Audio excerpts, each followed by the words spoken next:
Hi, and welcome to another Inspiring Artists Worth Studying. Today I'm going to be talking about Mike Mignola. Hi, my name is Luis Escobar. I'm a storyboard artist on The Simpsons television show. I've been working on the show for over 25 years now, and I'm here to empower you. Today I'm going to be talking about Mike Mignola, and last video that I put up, I talked about Alex Toth.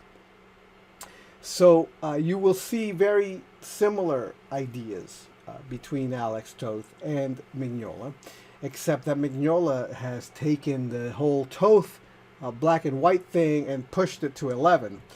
Let's take a look now. So here we've got, in a very similar way to Art Adams really liking his monsters, Mignola is all about the monsters and the demons and the creatures but unlike Art Adams, it's not about all the tiny little details describing form. It's a little bit more like Alex Toth, where it's like simplicity and graphic and light and dark are going to be the thing that describe what is being seen. So part of the Mignola thing is how little less can you put in, the least amount you can put in without it losing what it is. It's more about erasing than it is about adding.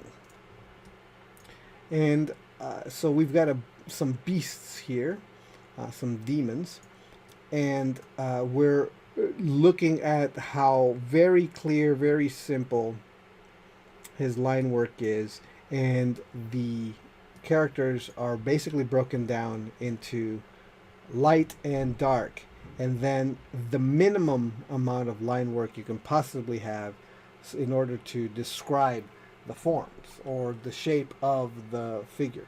And usually the thing about Mignola that kind of makes him different than somebody like Toth is his shape design. There's a very Mignola kind of a shape that tends to be fairly consistent, which is kind of like the barrel-chested guy or barrel-chested beast motif, where like the central area of a figure is this kind of barrel.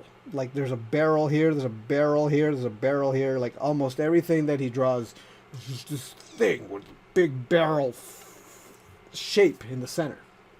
And we'll take a look at it as we go. So Hellboy is Mignola's created character, a creator-owned character, and he is basically the poster child of everything Mignola. That's kind of like everything that is Mignola is all wrapped up in Hellboy's design. But a lot of the illustrations, the Hellboy illustrations and the illustrations that you see that Mignola tends to do, have these magnificent black and white shape designs where the blacks kind of work against the whites to make everything pop, and even then the blacks are in and of themselves a design too, he's trying very hard not to be symmetrical, or he's always looking for asymmetry. Like this shape and this shape could have been exactly the same stair step, but it's not, and that is on purpose. This shape here and this shape here could have been echoing of each other, but they aren't. So that's kind of like the notion of good design, that you're trying to find these triangular three whole motifs here, but they're all a little bit different. And even the skull, the shapes of the skull. There's a big black shape here. Maybe because it's a broken, cracked skull, or maybe it's just because it was an interesting shape to put in here. Here we have another, and so notice how it's all black, and it's in we're seeing all these tentacles within this black shape, and it's just the minimum amount of detail to show what these things are, these tentacles are. In fact, there's a lost edge right here where your imagination is filling in the rest of this tentacle. Here we have a very simple, and here we go, here's the barrel shape. It's just a big barrel with clothes on. And we have this guy, and his face is in here, and just enough light peeking through to explain the rest of his face. But in general, it's very, very simple. Even this machine is very simple. Even the shadow shapes are very simple. And notice that these kind of shadow shapes are very reminiscent of Toth. Like Toth used to do these like kind of blocky kind of folds, and Mignola is going right up to Toth and just stealing straight outright. So here we have a very simple machine, and this complicated looking fish is not really all that complicated, which is what makes it that much. That's what makes it interesting, and that's what makes it very Mignola. It's just the minimum amount of lines, and then the black shapes really sell the rest of the fish face. Again, we have. You could see the brush strokes. One of the things that I like about Mignola is that he, when a lot of the stuff, when you see it online, even you can see the black ink. It doesn't make you feel like you need to put like 3,000 coats of black until it's absolutely jet black. It's okay to have the line, the ink kind of a little blotchy. Because it makes it look hand drawn, and we've got here this dynamic, very like electric shape framing these characters. And the reason why this electric shape is here is because we need white. And why do we need white? Because look, his entire body is in black. This entire side of his face is in black. And then he's in black because she's completely in white.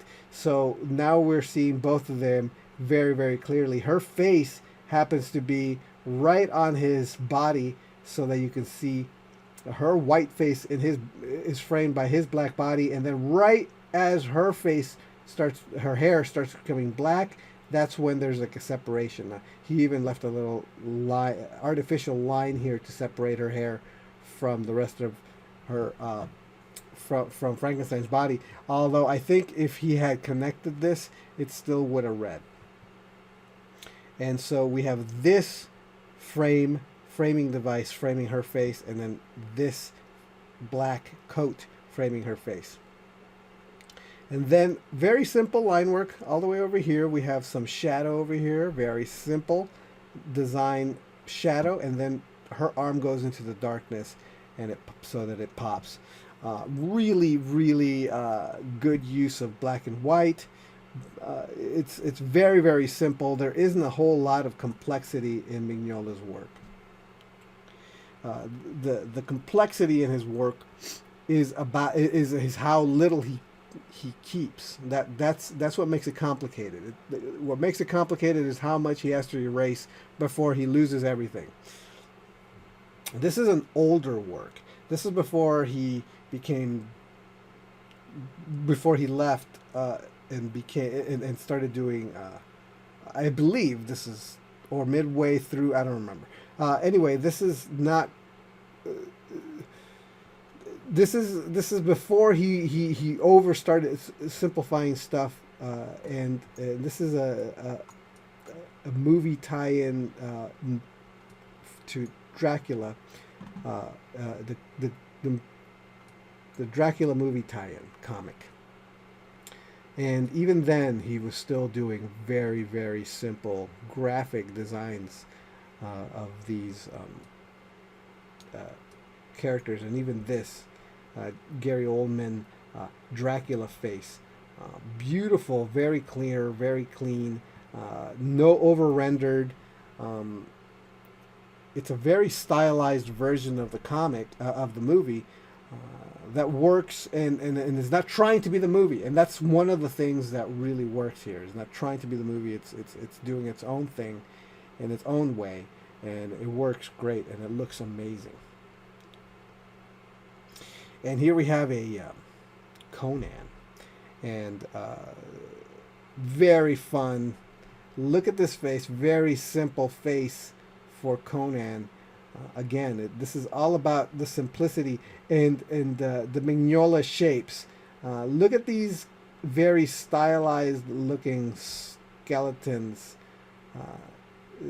and it, it's really mostly about the simplicity of the form and the black and white. And look at this graphic line shape here that is framing everything, and then all of these guys are another form of framing, and it looks absolutely fantastic and so much fun. And then we've got this kind of like uh, Aztec looking, Mayan looking artwork over here on the wall here.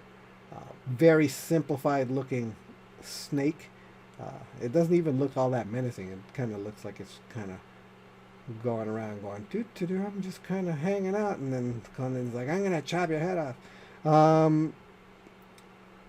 Beautiful work, though. I love these kind of skeleton things happening. This is Mignola trying to be Frank Frazetta and being very Mignola. It's a lot of fun to see how someone would want to do an homage to something like a Frazetta, while still keeping their own voice and making it their own.